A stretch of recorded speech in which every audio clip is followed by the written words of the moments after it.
The biggest civil rights issue of today is education inequity. In middle class, upper class neighborhoods, high education, 10 miles down the road, in the inner city, so close, they're not getting educated.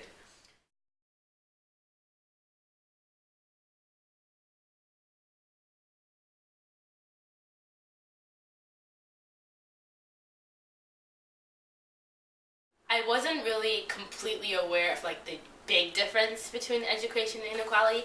I just kind of knew that things were different. I just figured most schools in St. Louis were all the same, and different cities had different education plans. I didn't know that it was different just 10 miles down the road, and that was like a big shocker to me that you can go from Ladue to CVAP and it's just a completely different road. The school I had a chance to go to was Cleveland JROTC. It's a military-based school.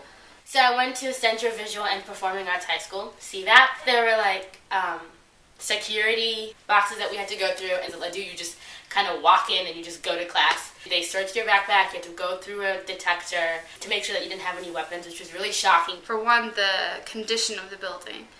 It was completely just like beaten down. Like you'd look up in the gym and then like all those tiles they're just gone. All you see is the wires and everything. Like the lockers are all beaten up, some doors missing. The classes were really different from mine. The teachers brought in what they could off their own money for the kids. The kids would just talk out of turn. They were throwing things, they would say things using foul language, and the teacher just kind of sat there.